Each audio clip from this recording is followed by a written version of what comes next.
Hello and welcome back to the 10 Pint Podcast. We're here with me, Lucas, Normal and Beefham. Alright. And we're also here with a very special guest, Nick from the T Street Band. You alright, mate? I'm good, how are you? Sound, yeah. What's the sketch with swearing and all stuff like that? Say what you want. Sound, yeah. Within reason, like. I'm fucking sound. Just had to wouldn't have got to check myself before I left myself, you know what I mean? Yeah, I'm good, mate. I'm very good, it's right. Thanks for having me. That sounds. So we'll start off with, what was your first experiences in music and how did you get into it? Well, started playing with the Maybes years ago, talking 2002. So, I was playing as a kid, playing all bits of guitar with mate Nicky Ellison. We met Timo and Lee in music college in 2002 in the Arts Centre, and just got the Maybes together then. Played hundreds of gigs. That was an 7 or 8 year career with them. National tours and album festivals, the full thing, yeah. So that was first music things, probably playing music with my dad in the house, but professionally, the Maybes, 18 years ago, fucking hell. Yeah. Well, how old are you? 19. There you go, yeah. Fucking still at it, you know what I mean? Still having a go. Why did you start? What sort of inspired you to start? Into tunes, I remember being a kid watching Hard Day's Night and loads of music films and getting right into it. And my dad played guitar. My dad was Spanish, so playing to play Spanish guitar off him bits when I was a kid, and then being dead straight, getting stoned with my mates in the 90s when you're 15, 16, listening to all Boss albums from the 60s and 70s and that, and just getting right into it and buzzing off each other. Instead of hanging around on the streets, we'd just be playing tunes till all hours and listening to records, and then just you meet other kids from around the city that doing the same thing, and there seemed to be an appetite from young lads in the city around that time.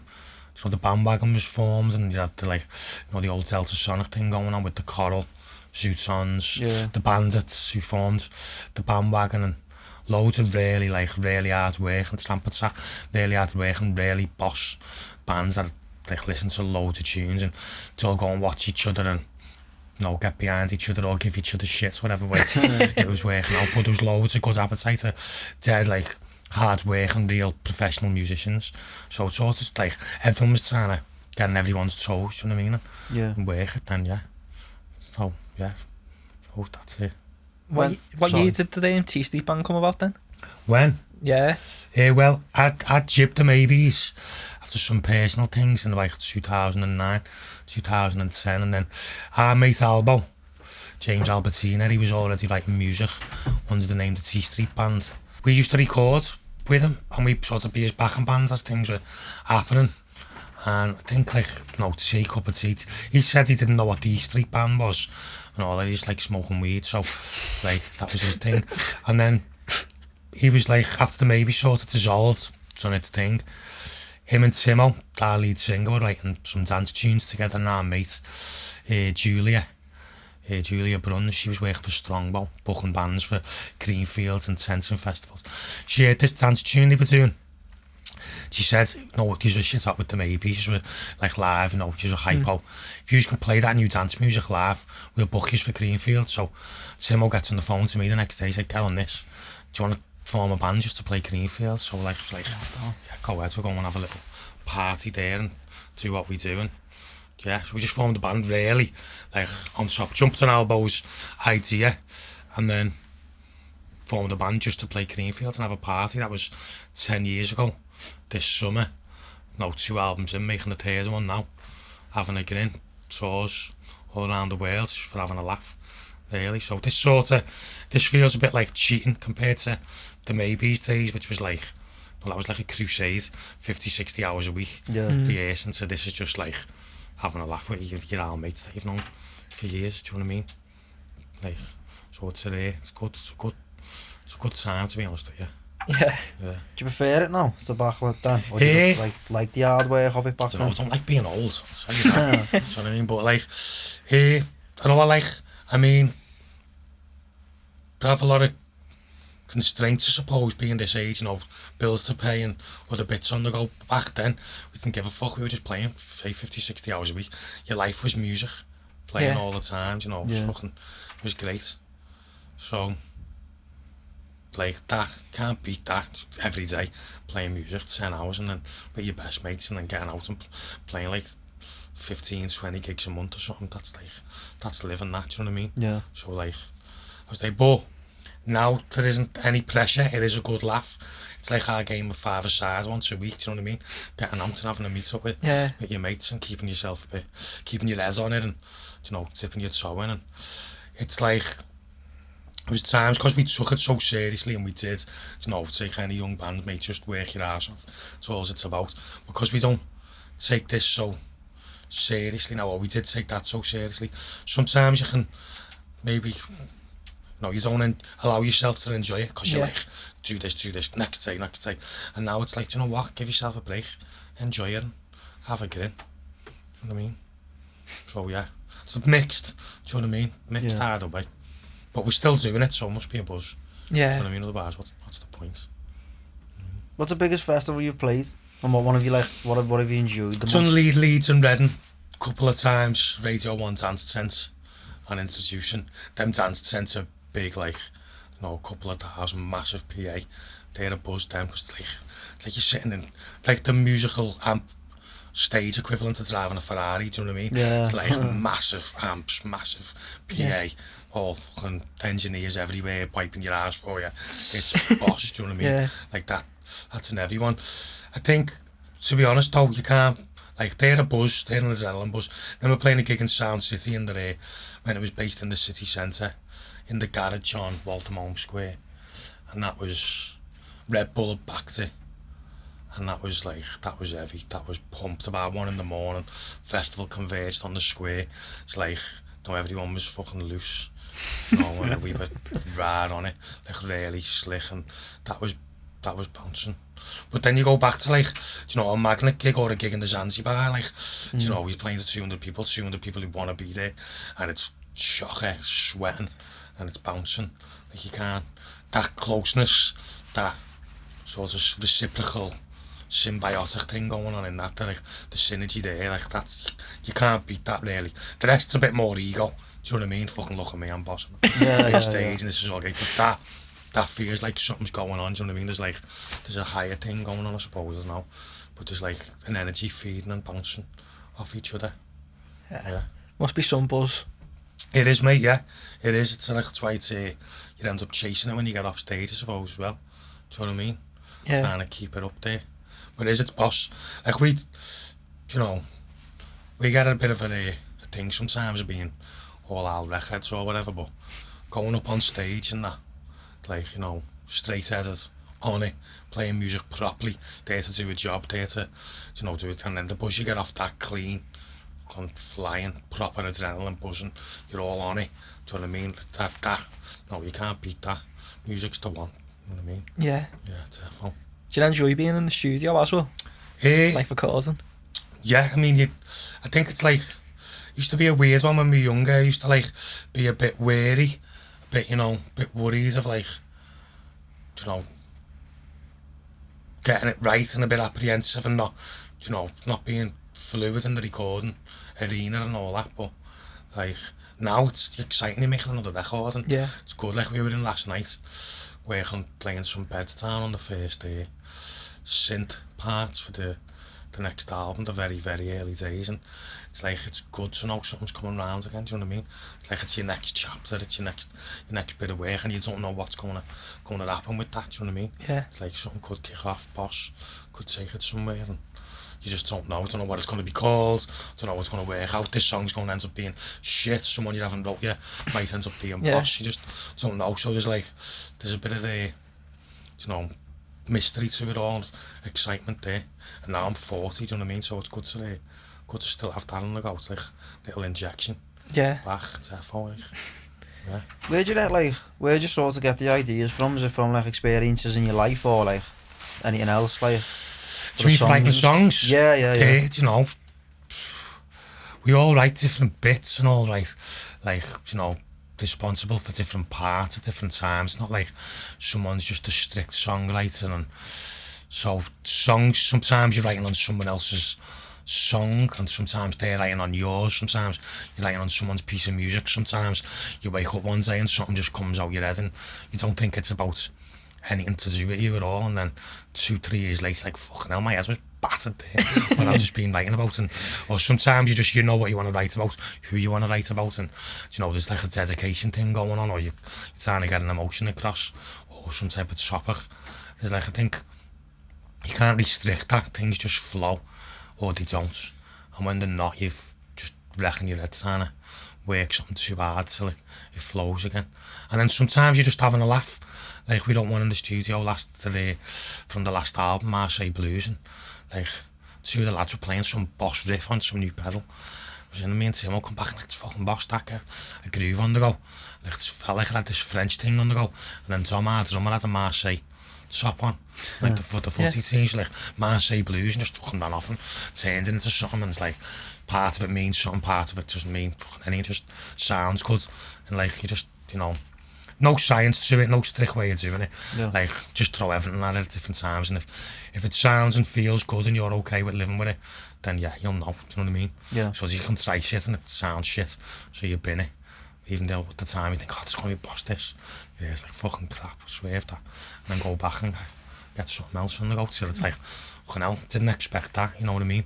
So we can't contrive it too much, I think. Yeah. If you can, that's like Paul McCartney gear, where you're just some like alien super being, like, the best in the world, just knocking out like tunes, fucking having a shite in the morning.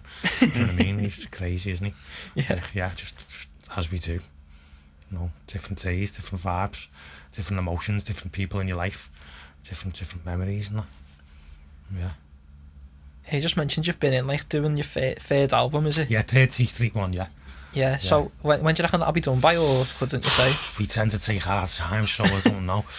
Like, hopefully,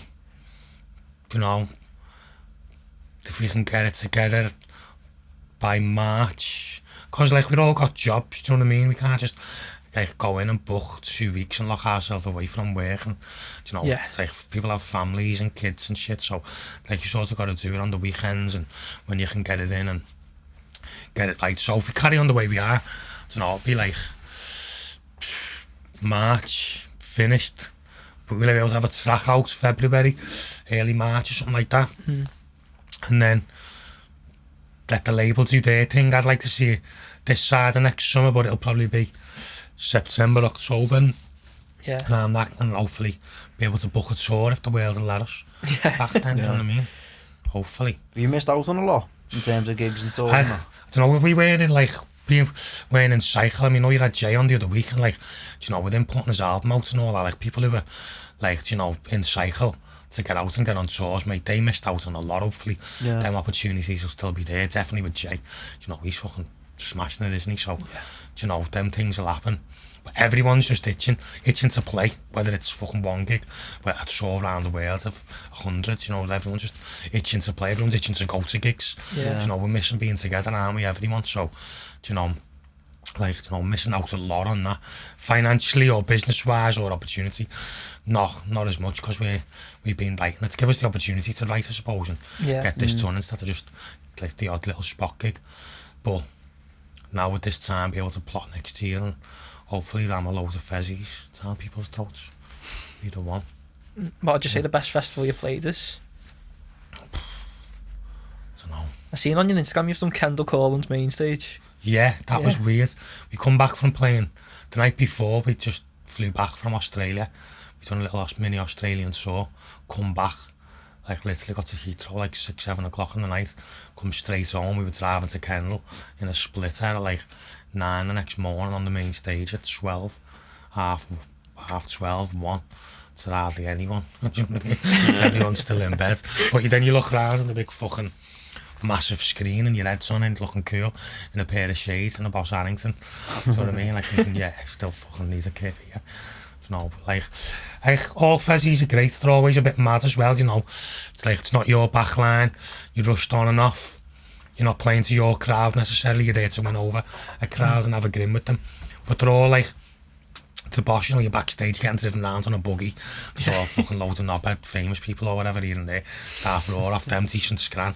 You know, backstage festival catering's normally decent. Like, Leeds and Reading's always ran well. Like, we've always just missed out on playing Glastonbury. I've been saying I'll play Glastonbury since about fucking 1999, you know what I mean? Like, we're still fucking playing Glastonbury next year, one of them. So, like, that's the one I want to do more than anything, just for that.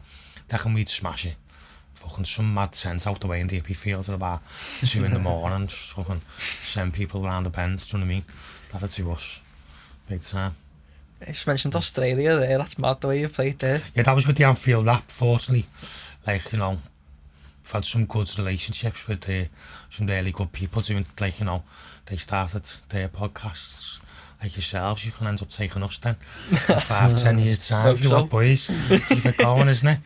I'd like, you know, yeah, that was through them things. Things happen, good people doing good things, and they want to work with good people, and that's, you know, blessed with that in Liverpool. You know, to have a lot of mates that are cracking on and doing good things, and, you know, it's a proper buzz, proper community, isn't it? Do you know, you must be finding out with working and messaging all people, and everyone's game is fucking, everyone's sounds and spinning things back and all that, and getting it on. It's a good thing to do. Like, you know, the city's on it, city supports each other, and there's a lot of people who are pushing things. So yeah, that was a decent one. But we were there for 5 days, 2 cities, Sydney and Melbourne, 3 gigs. So like, we were fucked. You know what I mean? That's a long, like 24 hours worth of flights either side. Being there, you don't know what fucking day or night. Then you're going on a gig, you're just fucking yawning on stage. Then you're fucking up like till 7 in the morning. Like, no, but boss, no, I'm not moaning there. So like, fucking hell, I can't dare moan. But yeah, it was great. It couldn't really be arsed with Sydney though, to be honest. Like, Melbourne was a buzz. I thought that was a nice place, but yeah, Sydney, fuck it. Just looks like any other city, do you know what I mean? Yeah. So was that your tour, or you were? No, it was the Anfield Raps tour, and we were like the house band for them during it. Played with actually Carl Kennedy, Dr. Carl Kennedy from Neighbours, like the doctor in that. He's got his own band, so we went to fucking Melbourne, the home of the sick, what is it, fucking, that show, Neighbours, yeah. What? It doesn't matter. What? I just said the Sydney cricket ground. I was down in Melbourne. I know, thingy, we were playing. It was in the Melbourne Victory. It was in the Melbourne Victory thing. We played. Liverpool played, because Liverpool were playing. That was it. Jogging me memory there. Liverpool played in that game for some fucking friendly. I think it was the largest ever capacity match they've played, because the ground's fucking massive. So we were like playing the parties after that. Yeah. With like fellas from Australian soap operas and that. Strange. Yeah, good though. Who's like the biggest band you've supported? Or just sort of like been on tour with or whatever? I don't know. Trying to think, it's that long over the years. Last ones were like the Charlans or fucking like lads from the Doves, fucking, I don't know. It's like spot gigs in town, or like, you know, going on tour with Spiral Carpets or something, or never really done loads of like big support tours. We've always done our own thing, and we always threw our own gigs on in the city. So we used to play when we were like kids. We'd jump on whatever support we could for any local touring band. But like, it's good playing gigs with Shaq in Liverpool, to be honest. Yeah. I think there's some of my favourite support gigs in the city. Played a good few with them. They were always like rammed full of like proper scousers losing the shit, and like really emotional, charged, but dead scouse crowds, do you know what I mean? Yeah, like they were like, you know, their fan base in this city's unrivaled, I think. So that was good. But then going on playing bits in the Echo Arena or something on like a big massive long bill with other people, and then you forget who's on, do you know what I mean? Like all other bands. But yeah, I reckon like probably Shaq in Liverpool, that's been the most support I've been into. They had Mick and John, well, the old bands and belters, proper like, and they helped us a lot. We were first playing with the Maybes, so like, yeah, them, easy. Yeah, I listened to their album. I only got onto them in during lockdown. They have the album, don't they? HMS Fable, is it? HMS Fable, yeah. Fucking boss album. I was listening to them this morning. Actually started my day since I met you. Today it's belting. Get onto Water Pistol. And the song Undecided especially. fucking brilliant. Yeah. One of the best Scouse albums in my opinion. Like everything goes on about the Lars and all that. It's fucking great. Don't get me wrong, it's boss. Yeah. You've only got one album though. Do you know what I Yeah. mean? Give some more gear. Do you know what I mean? Give some more tunes. Erg adds to it though, the fact they've only got one album, you know. It's you know what? It's to me when I was younger. It does, but it's like it doesn't negate from that album. It's a fucking belter. It's what 28 minutes or something of absolute bliss. And the songs are just crazy. But you know we can't live on just one album as far as I'm concerned. Show me your tunes, lad. Do you know what I mean? Lee, just listening. Get out your pits and show me your tunes.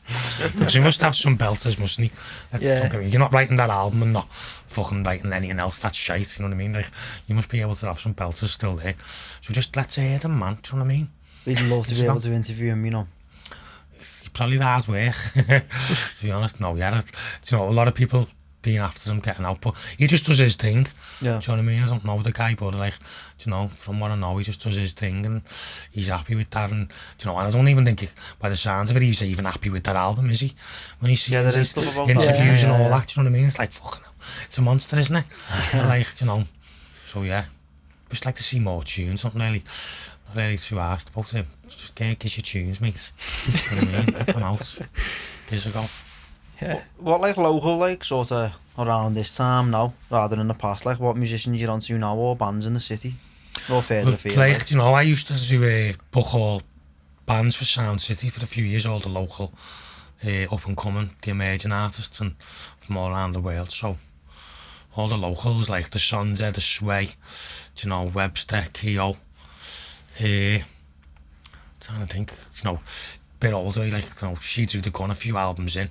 Just like Louise is one of the best songwriters you'll hear around. You know, the Coral getting a new album together, back playing loads. Let's think, who's really Louis Berry, he's been out doing bits, hasn't he? You know, you've got Mason and Rats, they usually have had them on.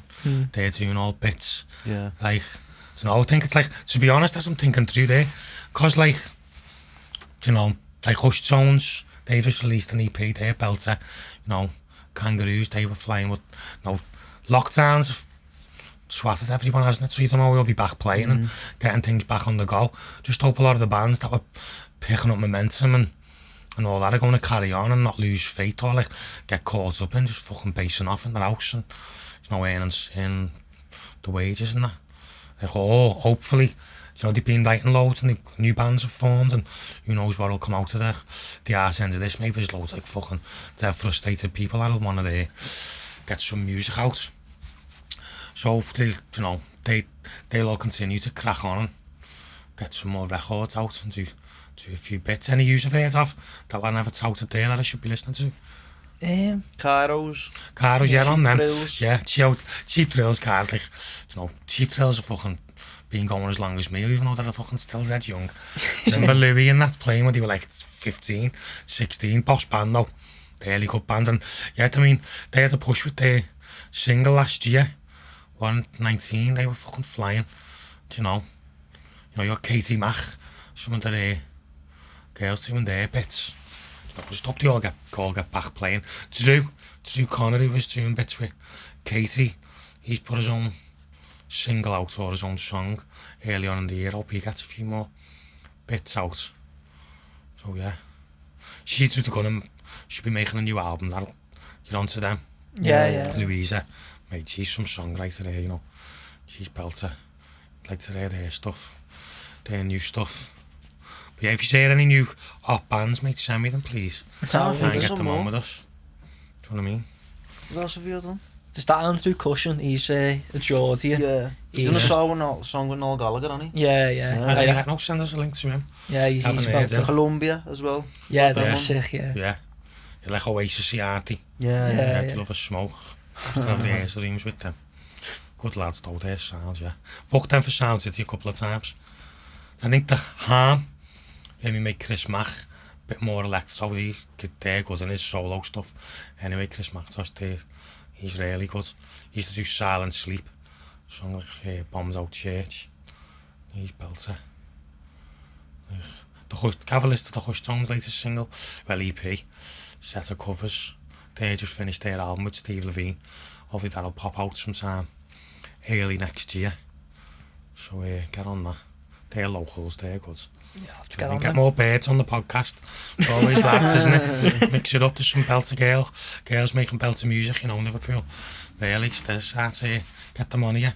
You know what I mean? Instead of all us all ugly fellas. Sticking the place out. Area a bit. We'll definitely get them on, like. Got to send them over. Yeah, there's no way to some. Definitely keep the Verdi gear going. I'll send you loads of bands, mate. You want some different Verdi gear. Or like the rap gear and all that as well. Beyond average here on them. Like I'm not really into rap. Liverpool grime and all that. They've been in before, Yeah. Sounds, aren't they? Yeah, good lads. Yeah, good, really good lads. Really good. Yeah, Holly and Jay, fucking, they're sweet. They're not soft neither, do you know what I mean?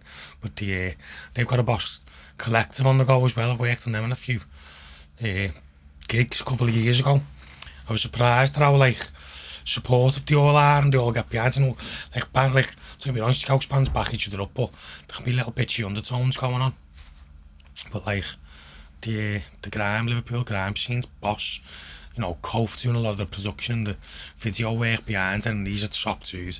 Do you know what I mean? Get him on, mate. He's been doing gear for years. He's writing, producing, making videos.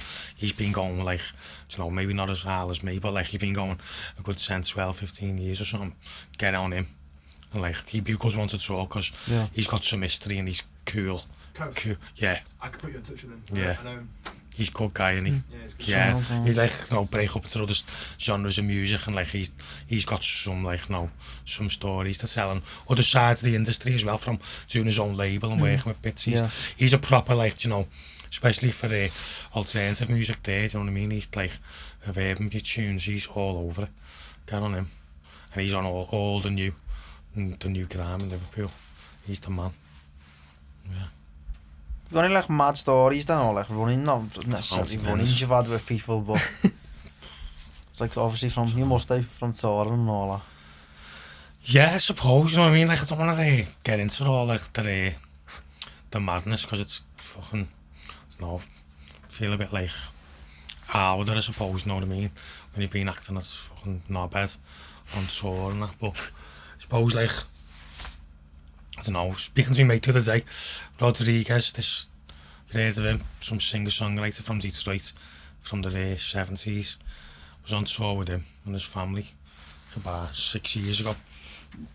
He's like, there's an old fella playing these massive Congress halls across Europe, but he was like, you knew every day he'd turn up because the fucking, you'd smell the weed, he'd come in, he'd start stinking of weed, and the best scram he had on tour was with him. I'm greedy bastard me, so no scrams ever, and like belter. And when we played Leeds Festival with the Maybes, we come off Alex Turner and there's fucking Queens of the Stone Age, that Josh Young, like he's a fucking scary cunt, proper like Moozy, like chanced him in the catering. Drummer was boss, had a laugh with him, and then like they're all clocking us because we just took the whole cheese board, cheese board, bar on our table, like not a slice each, full thing, just chonging, fucking having the full thing. When we were with the Maybes, we were ruthless then, do you know what I mean? We were hard work. It was a good laugh, we were on our toes a lot, but it was good fun. Just to get, you know, one time in Leeds, they started to switch us off after 10 minutes, so they switched the PA off, so a few of the lads they carried on playing. Me and Nicky Ellis just picked up the mic stands and fucking smashed the stage up. The bouncers come on stage, trying to throw us off or do us in. We bailed with our guitars, fucking no big juice bombs, can't keep up. Like, you know, we were like, not much older than yourself then, so we were just flying, dropping them out, running through Leeds, fucking like a Benny Hill thing, getting chased. Fucking stupid, proper stupid. And I had fucking knocked shite out of me if I saw myself. Fucking dickhead. We were little urchins, do you know what I mean? But it was good though, you know. We always thought we were in the right. We had some, you know, like righteous fucking chip on our shoulder. It was cause of this, cause of that. But we used to graft loads, do you know what I mean? We used to work our asses off. So we'd like, you know, we felt like, it was like, it was a crusade, that one I was saying before about, like, do you prefer it then or now or what? Like, there's part of it that we were just belting and mad, far out, but it's like, it can become a bit heavy, that, you know what I mean? Yeah. It's like, no, consuming and not like, it's got to be done this way, setting your standards. Dead iron, when they're not met, then you're like kicking off or like ends up fuming with your best mates. And like, you know, Nicky Ellis now, unfortunately, we've made up a lot, do you know what I mean? It's like, he's been one of my best mates all my life. But through the end of the maybes, we fell out due to like different things, and you know, it's good to like resurrect that friendship in whatever way it is now, and like something like a band to get in the way of that over time is a fucking bit shit, man, do you know what I mean? It was like sort of what maybe them type of relationships are what make bands tick and what make them so good, when then that relationship suffers due to the band. It's a bit, you know what I mean? It's like catch-22, innit? It's a bit of a shame. Do you reckon you'll ever go back to the maybes? I fucking do it every day of the week, to be honest with you. Like, I wouldn't, to be honest, not going to stop making music with the T Street Band. That's what we do now. Could even do a new album with the maybes or an old album with the maybes. Who knows? It's not about, like, you know, a big choice in things. I think it's about where everyone's heads are and what it was about. We're not, like, don't get me, we're not going to be doing that to, like, make dough, are we? Yeah. Do you know what I mean? It's like some fucking reunion. We have we're not worth the tickets or anything. Be a case of us doing it for a buzz, and if that buzz is right, and if we're having a good time there, do you know what I mean? Like, with it, and if we can, there's an, and to be honest, if we fucking sound any good, first you don't know, do you? It's all in your head. Yeah, we fucking boss, and you fucking really shit. Not doing 50, 60 hours a week again, mate. I'll tell you that, do you know what I mean? Fuck that.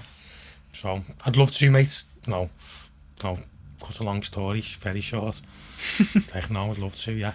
Yeah. It'd be cool. But as and when that could happen, different matter, do you know what I mean? Yeah. But yeah, be boss. In the Olympia, couple of nights. Nice. What would you say, like, the best moment's been for you so far? Like, where's it peaked? Do you know what I mean? Like, peaked, I remember we used to have, like, when we were at the maybes, used to be loads of, like, gigs where fights would go off and madness, and I'm not into violence, I'm not condoning that at all, do you know what I mean? That was just high energy and very memorable things. But I remember, because we were all on our toes and we didn't really give a fuck and things like that had happened, there was no consequences then. Yeah. So like, he was a bit loose with things, and you know, we were alone to ourselves. We weren't signed to no record label, we weren't managed ourselves, we were hard work with that, you know. So I remember, like, one summer, probably about like 2006 or something, rolling into the Magnet gig and like chasing after the van as it was pulling off, because we just loaded our gear in, because the van had the skins in to have a few drinks, because you could smoke in venues, so we'd be like chonging in venues and all that, like fucking shouting, like having buzzing off somewhere, was running after the van in the middle of the street, doing for like a 30p pack of skins when you could go to the shop, buzzing how fucking meths we were. Like, I remember me and Nick saying, fucking, it'll never get as good as this. And there's like, you just prop it in your scruff, and like, you're playing a gig that night maybe to like 60, 70 people, you know, but like, you don't give a fuck, instead of it being all serious. And there's an agenda to it, and they're like, we've got fucking hell, there's all these people who need to play good and all that. It was like, that was a really good thing. And then, I don't know, madness with the T Street, when you're like, in places you shouldn't be. In like Sundance Film Festival in Utah, there's all movie stars in this big mansion you're in up this private mountain, and the parks outside Park City, like fucking people from The Usual Suspects and all, you know, all madheads. Rob Brydon and Steve Coogan were doing this, advertising that SIP thing they were doing, that TV show. They're all there, and we're just like rotten drunk with all these pop stars and these movie stars, like I mean, but rotten drunk. How the fuck have we ended up here? Yeah, like in our scruff, and there's like people and all, you know what I mean, proper toes up shit, shotting the XO Patron and that, just having a laugh like we shouldn't be here. And then one of the lads is coming out and having a piss in the back garden, like buzzing off because we're just still scruffs, do you know what I mean? Like, how have we ended up doing this? Like, you know, things like that. When you get a minute and like, they're just bizarre settings that you're not, no, it's not your world. You have a laugh at them, don't get you wrong, you're not intimidated, but you're like, this is fucking mad, this. Yeah. You know what I mean? Like, oh, basically when they're the bevies and the scran a bit too good, you know what I mean? Normally to pay like 70 quid for it. It's like just there, on tap. Go ahead. You know what I mean? Yeah, boss that. Decent. funny. We used to like, that's ends up in some mad places with that. Suppose, like Timo said years ago, you know, it's good to be able to like, in an airport, taking your guitar off a, you know, the fucking revolving things, you know, picking that up and flying anywhere on the back of your guitar, cause like we call it the grand scam. At the end of the day, you're in a bedroom with your best mates, making shit up. Do you know what I mean? It's like, just somehow, if it's good or bad, who knows, but someone wants to take you somewhere on the back of that. And like when you've got mates who are grafting, working hard every day, you work hard yourself, don't doing bits for dough, and then somehow there's the odd time when you just made shit up with your best mates in a bedroom, and like you know, that's not, you know, you've got to work hard, but that's not hard work, to be honest, isn't it? You're not on a site grafting your ass off blisters like John Lennon. I've got blisters on my fingers, fuck off, mate. I can't say that. Fucking love the Beatles and that, but come on, mate, you know what I mean? Fucking throw a shift in, you know. But at the same time, you've got to work hard and do the bits, you know, otherwise who's going to take it anywhere? I mean, would you say there's anything which you don't like about the music industry? The music industry? Yeah. Music sounds, the music industry is full of shit. There's a lot of people involved that are justifying their own wages that don't have to be there. There's a lot of people in some of them positions that are very creative and add to the whole mix. Like there's a lot of people that just justify their existence in an A&R politics way. I think there's people that fucking are in that creative process that shouldn't have any fucking business being anywhere in there whatsoever. And then there's shit that bands shouldn't have any business in, like contracts and shit like that, you know. Like, you know, speak to lawyers, get it sound advice, but, and know your rights, but, you know, don't get too caught up in bits, stick with the music. But I think, you know, now all that Spotify shit's all, you know, you can get your music heard, how much money you get back, it's all a mad thing, you know. It's like, it's horrible, the rates of it. I think, to be honest, I think if you work it savvy, you can earn some good dough from it now. Now a lot of people bitch about it, but it's happening better than people downloading it for nothing anyway, do you know what I mean? Yeah. It's like, at least you can get some kickback. But like, I still think the fact that that company, that fella who owns that company's got more money than Paul McCartney, and he can't even write a fucking song or play a chord, do you know what I mean? Do you know, he can't play music. Like, that just shows you how full of shit it is. You know, that music existed there all before. Just because the platform, how we consume music's changed. Some clever cunt there just rinsing everyone. You know, like, by all means, mate, he's, you know, he's where he should be getting dough. Don't get me wrong, I'm not. Like, but the slice of which they do take, or the slice of which the artist ends up taking, is a bit shit, isn't it? Yeah, I seen a band on Twitter the other day. I think they said they got 200 quid for like, I think it's like 250,000 streams, and it's like fucking buttons, isn't it? It works out. If you get 1 million streams, you get 6k. So like, but you know, like, if you've got 1 million sales of that one song, don't get me wrong, you'd fucking be smashing it. But, you know, how many people, actually different individual people, take to stream 1 million times? Maybe like 20,000 people. Do you know what I mean? Like 20,000, for you really only 20,000 sales. If they keep listening to it year after year after year after year, it's never going away, is it? Yeah, true. You haven't got to buy it once and then it's done. But I just think, like, you know, so I think the service and the way it is and the platform's fucking boss. I think the ratio of them splits is full of shit. I still think, you know, them people who are sorting that platform should be well reimbursed and get a good slice of it, but the way it is too loaded for them compared to the artists at the end of the day, because they're fucking no one without them, are they? Do you know what I mean? True. You know, no music, no Spotify. I think Kanye West tried to start his own thing, didn't he? Where like he sort of made, I think it was called Tidal or something. Yeah. It was his own platform, and he was going to pay the artist better than all that type of thing. Yeah. And then, but even with that, I mean, when he was trying to, when they were having that, even the files they were using, they were trying to go for WAVs, not, you know, MPEG, so the bands were to be better, it would be a better, through your headphones you'd be hearing something better. Yeah. Because like them, you can't hear it when you're hearing a WAV file to an MPEG, fucking like in them little headphones, they sound dead small, they're dead compressed. There's no dynamic to it as much. Like, you are getting an inferior audio product if you want to be fucking dead robotic. About it really is, it's shit. They really don't know throwing on a vinyl or a Boss WAV file. I mean, you've got some Boss Bose headphones going on noise cancelling your ear and like instead of a 4 meg MPEG you're hearing a fucking 90 meg WAV file, the same song. It's like you can hear the difference and them headphones are going to give you the full frequency. So when he was doing it, he was still trying to give, he was offering better audio than Spotify and better split probably. But, you know, market leader takes it there, isn't it? Do you know what I mean? Once you're there, mate, king of the castle, fucked it, haven't you? For everyone else, bastards. I think vinyls have returned a bit though, haven't they? They have, like, I mean, you know, they're a good thing to have, they're a good thing to buy, and like, you know, I love it, certain records, you know, people have bought me bits and it's like, you cherish that, mate, you know what I mean? Like, you know, some of your favourite records, someone gets you it. And they do sound lovely and warm, but still it's good to have, you know, things that are recorded, well, can be digitally and analog these days. It's, you know, I like to have the both. Them sales of vinyl, though, they don't account for fuck all, really. They're nowhere near what vinyl sales used to be. Yeah. It's like, you know, sales all over are just fucking like a fraction of it, and they won't return because of, you know, when you're consuming new music, it is through streams, isn't it? Yeah, it is. You know what I mean? It's the way it is. Therefore, just get some more dough, mate. You know what I mean? Isn't it? Yeah.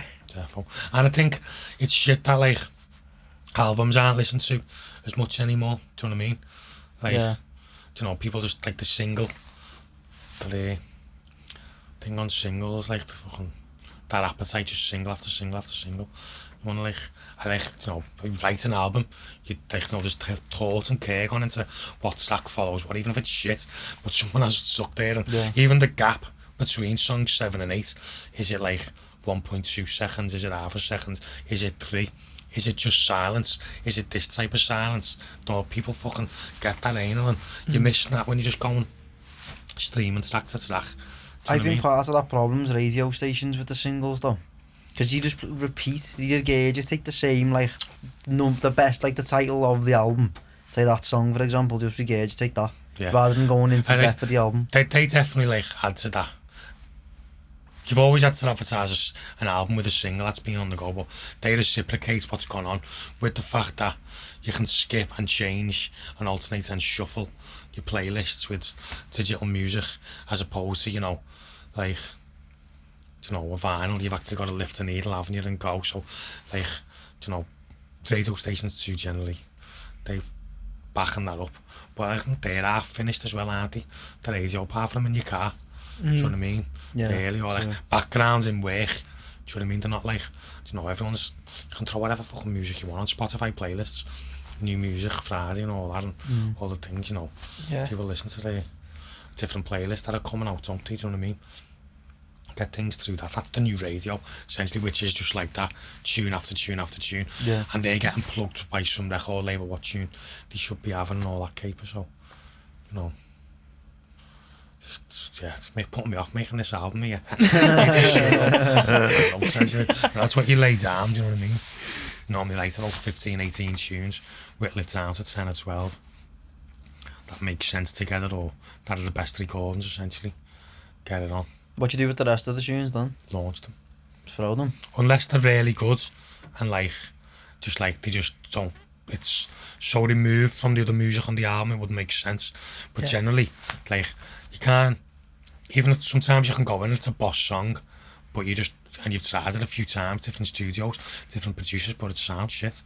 It hasn't translated to a good record, and might just be a live tune, or, you know, exist when you play it, where you do, but the recording sort of dictates what make the album up, really.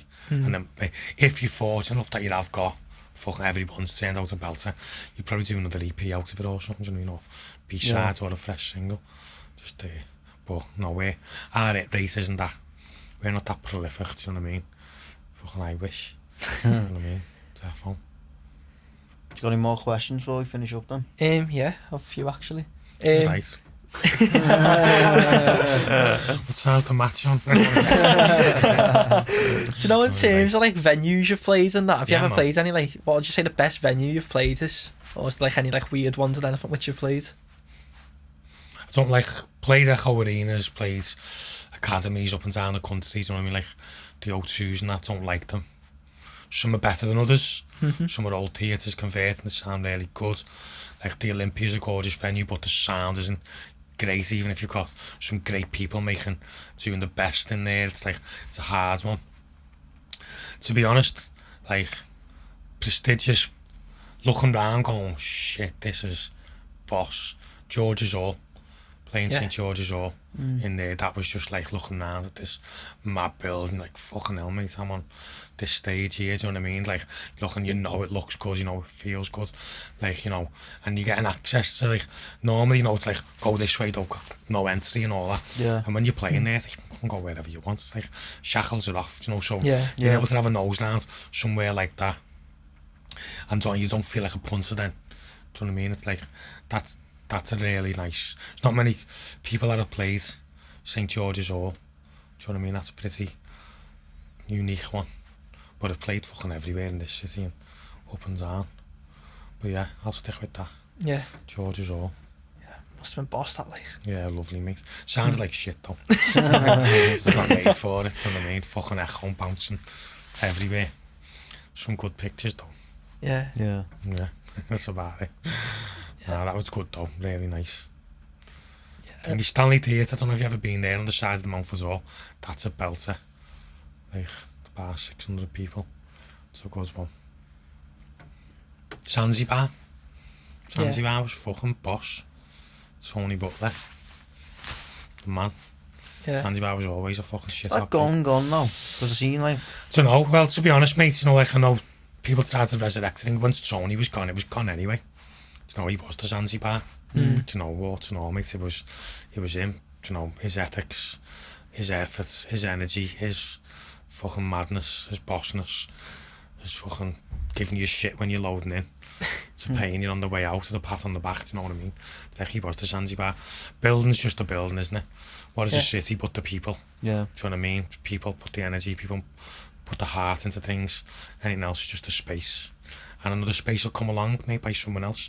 Definitely all things must pass, mustn't he? George Harrison's anniversary this week. Get a few quips in. But Zanzibar was boss when somebody else, he knew what was going on. It was a special place, that. Yeah. Defo. And there will be something else. Some other lunatic.